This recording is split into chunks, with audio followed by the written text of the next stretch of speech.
নমস্কার, ইতুর রান্নাঘরে আপনাদের সকলকে স্বাগত। আমি আজকে একটা বাটারস্কচ কেক বানিয়েছি। এই কেকটা খেতে খুব সুস্বাদু হয়। এইটা বানাতে কি কি লাগছে দেখে নিন। প্রথমে টক দই, সাদা তেল আর চিনি গুঁড়ো দিয়ে আমি এটা একটা ব্লেন্ডারে করে ভালো করে ব্লেন্ড করে নেব। খুব সুন্দর ব্লেন্ড হয়ে গেছে। এরপর একটা জায়গায় আমি বড় 1 কাপ বা 1.5 কাপ মতো, আপনারা চাইলে বেশি নিতে পারেন, 1.5 কাপ মতো আমি ময়দা নিয়ে নিয়েছি। ওইটা একটা চালনিতে রেখে আমি ভালো করে চেলে নেব। তার সঙ্গে আমি 2 চামচ বেকিং পাউডার দিয়ে দেব আর 1 চামচ বেকিং সোডা দিয়ে দেব। তারপর এটা ভালো করে আমি এটা ঝেড়ে নেব। হয়ে গেছে খুব সুন্দর। এরপর আমি এই যে ব্যাটারটা তৈরি করে রেখেছিলাম তার সঙ্গে আমি দিয়ে ভালো করে ব্লেন্ড করে নেব। এরপর অল্প অল্প করে দিতে থাকবো আর ব্লেন্ড করতে থাকবো। পুরো গুঁড়োটা দিয়ে দিলাম। এরপর সুন্দর করে আমি এটা ব্লেন্ড করে নেব। ব্লেন্ড হয়ে গেছে। এরপর এটাকে আমি একটা ফুড কালার আর 3 ড্রপ বাটারস্কচ এসেন্স দিয়ে আমি এটাকে আর একটু ভালো করে ব্লেন্ড করে নিয়ে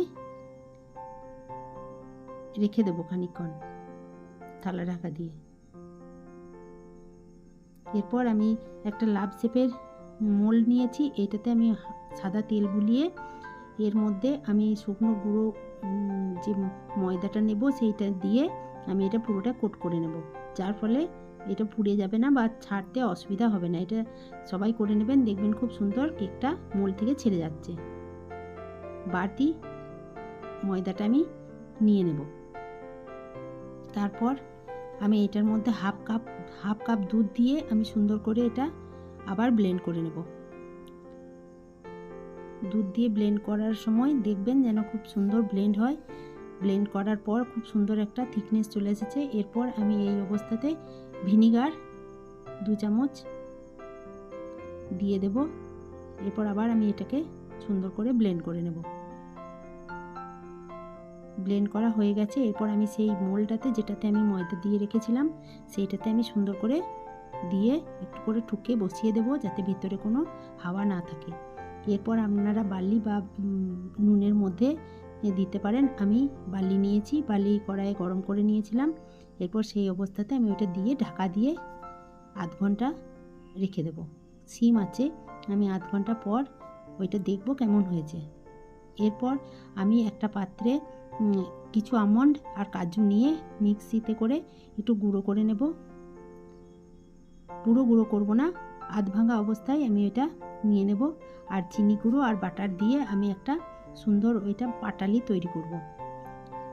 গুঁড়ো চিনি নিয়েছি আর একটুখানি বাটার দিয়ে সুন্দর একটা ক্যারামেলের মতন অবস্থায় আমি ওইটাতে যতক্ষণ না চিনিগুলো গলে যাচ্ছে ততক্ষণ পর্যন্ত আমি নাড়াচাড়া করব। এই অবস্থায় দেখুন চিনিগুলো খুব সুন্দর গলে গেছে।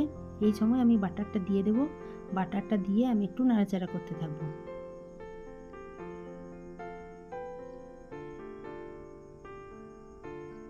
সুন্দর একটা ক্যারামেলের মতন কালার হয়েছে। এরপর সে আধ ভাঙা আমন্ড আর কাজুটা আমি ওর সঙ্গে মিশিয়ে দেব। সুন্দর করে মেশানো হয়ে গেল। খুব সুন্দর একটা গন্ধ বেরিয়েছে। একটা থালাতে আমি একটু তেল মাখিয়ে রেখেছিলাম, ওইটার মধ্যে ঢেলে নিয়ে পাটালিটা বানিয়ে নেব। পাটালিটা আমি বানিয়ে নেবার জন্য একটা থালাতে এটা ঠান্ডা হতে দিচ্ছি। ঠান্ডা হয়ে গেলে তখন আবার ওই কড়াইয়ের মধ্যেই আমি একটু ক্যারামেল তৈরি করে নেব, যেটার মধ্যে আমি গুঁড়ো চিনি 1 চামচ বড় চামচের 1 চামচ নিয়েছি আর একটুখানি জল নিয়েছি চিনিটা গলার মতো, যাতে করে কালারটা সুন্দর হয়। পুরো চিনিটা গলে যাওয়া পর্যন্ত আমি এটা নাড়াচাড়া করতে থাকবো। চিনিটা পুরো গলে গিয়ে ফেনা আকারের হয়েছে। এই সময় আমি আবার হাফ চামচের মতো বাটার দিয়ে দেব। বাটার দিয়ে ওইটাকে একটু নাড়াচাড়া করতে থাকবো। এরপর সুন্দর একটা কালার চলে এলে তখন আমি ওইটার মধ্যে কিছু হুইপ ক্রিম দিয়ে ওইটার মধ্যে নাড়াচাড়া করতে থাকবো। নাড়াচাড়া হয়ে যাওয়ার পর যতক্ষণ না কালারটা আসছে ততক্ষণ পর্যন্ত খুব সুন্দর কালার চলে এসেছে। এই ক্যারামেল কালারটার আমার দরকার, সেই জন্য এইরকম কালারটা করে নিয়েছি। এরপর আমি একটা আলাদা পাত্রে এটাকে ঢেলে রেখে দেবো। 45 মিনিট পর আমি কেকটা দেখে নিচ্ছি। কেকটা আমার সম্পূর্ণ রেডি। আর আমি যে পাটালিটা বানিয়ে রেখেছিলাম ওইটা আমি একটু ভেঙে রেখেছি। আর আমি কালার দিয়ে ক্রিমটাকে ব্লেন্ড করে রেখেছি। ইচ্ছে মতো আপনারা কালার দিতে পারেন, আমি এই কালারটাই দিয়েছি। বাটারস্কচ যেহেতু পাইপিং ব্যাগের মধ্যে এগুলো আমি রেডি করে নেব। আলাদা আলাদা পাইপিং ব্যাগের মধ্যে এগুলো ভরে দিলাম। আর কেকটাকে আমি একটা থালার মধ্যে ঢেলে নিয়ে 3টে লেয়ারে 3 টুকরো করে নেব। আর আমি একটু হুইপিং ক্রিম, তার সঙ্গে একটু কালার ও এসেন্স দিয়ে আর আইসিং সুগার দিয়ে আমি ওইটাকে সুন্দর করে ব্লেন্ড করে নেব। এরপর কেকটাকে আমি সুন্দর করে কেটে নিচ্ছি 3টে লেয়ারে। সাবধানে একটু কাটতে হবে যাতে করে ওইটা ভেঙে না যায়। 3টে টুকরো দেখুন কত সুন্দর হয়ে গেছে 3টে টুকরো। এরপর আমি প্রথমে আমি কেকগুলো ঠান্ডা হতে দিলাম। তারপর আমি ওই পাটালিটা একটু সুন্দর করে গুঁড়ো করে নেব। কেকের মধ্যে দিতে আমি গুঁড়ো করে নিয়েছি। এরপর আমি পাইপিং ব্যাগের মধ্যে 3টে কালারের আমি ক্রিম রেখে দিয়েছি। এরপর প্রথমে একটু ক্রিম দিয়ে আমি কেকটা বসাবো যাতে নড়াচড়া না হয় আর ওইটা সুন্দরভাবে থাকবে এক জায়গায় স্টিল হয়ে। এরপর আমি বসিয়ে দিলাম কেকটা। তার উপরে আমি অল্প একটু সুগার সিরাপ দিলাম। সুগার সিরাপ দেওয়ার পর আমি যে ক্যারামেলটা বানিয়েছিলাম সেই ক্যারামেলটাও দিয়ে দিলাম। ক্যারামেলটা দেওয়া হয়ে গেল। ক্যারামেলটা দিয়ে আমি ভালো করে স্প্রেড করে নেব। এরপর বাটার স্কচ যে ক্রাশটা সেটা আমি একটু দিয়ে দেব, দিয়ে আবার স্প্রেড করে নেব 4-5টাতে। সুন্দরভাবে 4-5টাতে যেন লেগে যায় সেরকম করে ছড়িয়ে নেব। তার উপরে আমি ওই গুঁড়ো যে পাটালিটা বানিয়ে রেখেছিলাম সেটা দিয়ে রেখে দেব। এর উপরে আমি একটু হুইপ ক্রিম দিয়ে দেব, দিয়ে একটু ভালো করে স্প্রেড করে দেব। আপনারা চাইলে ইচ্ছে মতো কালার দিতে পারেন, আমি এই কালারটাই দিয়েছি। এরপর সুন্দর করে স্প্রেড করে নেব। স্প্রেড করা হয়ে গেছে। এর উপরে আরেকটা লেয়ার আমি দিয়ে দিলাম সুন্দরভাবে। এরপর সুন্দরভাবে দেওয়ার পর আমি এর উপরে আবার একটুখানি সুগার সিরাপ দিয়ে দিলাম। তারপর আমি আবার যে বানিয়ে রাখা ক্যারামেলটা আবার স্প্রেড করে দেবো ভালো করে। তারপরে আবার আমি বাটারস্কচ ক্রাশটা এর উপরে সুন্দরভাবে ছড়িয়ে দেবো যাতে পুরো জায়গাটাতে হালকা করে হলেও লেগে থাকে। এরপর সুন্দরভাবে ছড়িয়ে দেখুন কত সুন্দর লাগছে। এরপর আমি আবার ওই পাটালির টুকরোগুলো দিয়ে দেব। এরপর আবার আমি আলাদা কালারের একটা হুইপ ক্রিমটা আমি সুন্দরভাবে ছড়িয়ে দেব।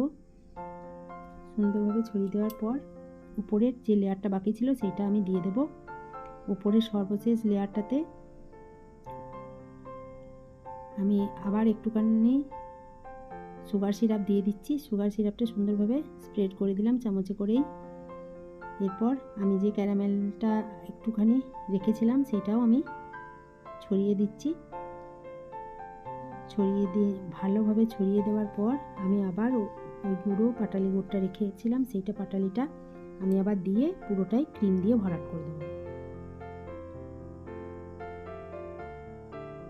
হুইপ ক্রিমটা দিয়ে আর ক্রাশটা দিয়ে বাটারস্কচ ক্রাশটা দিয়ে আমি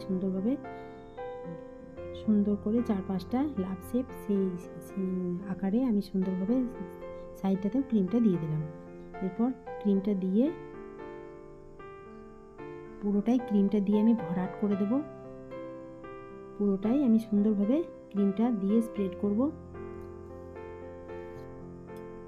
এবং সাইডগুলোও আমি সুন্দরভাবে সাদা ক্রিম দিয়ে স্প্রেড করে দিয়েছি। এরপর আমি যে ক্যারামেলটা বেঁচেছিল সেটা দিয়ে একটু করে ডিজাইন করার জন্য সুন্দর করে একটা যেন লেয়ার নেমে আসে সেই রকম একটা শেপ দিলাম যাতে দেখতে সুন্দর লাগে। তারপর আমি একটার পর একটা আলাদা দুটো কালারের কম্বাইন করে আমি সাজাতে লাগলাম লাভ শেপটা। একটা ওই কালার দিয়ে আমি সুন্দর করে ফুলগুলো বানিয়ে নিলাম। আমার বানানো হয়ে গেছে। এরপর মাঝের যে অংশটা সেই জায়গাটাতে আমি পাটালি গোটটা উপর থেকে ছড়িয়ে দিলাম। এরপর নিচের পোর্শনটাতে আমি একটু করে সুন্দর ছোট ছোট করে আমি আবার সুন্দর ফুলের ডিজাইন করে দিলাম। এরপর তার উপরে আমি কয়েকটা রিঙ্কেলস দিয়ে সাজিয়ে দিচ্ছি। আমার কেক একদম রেডি। আপনারাও বাড়িতে বানাবেন এবং খেয়ে বলবেন কেমন লাগলো।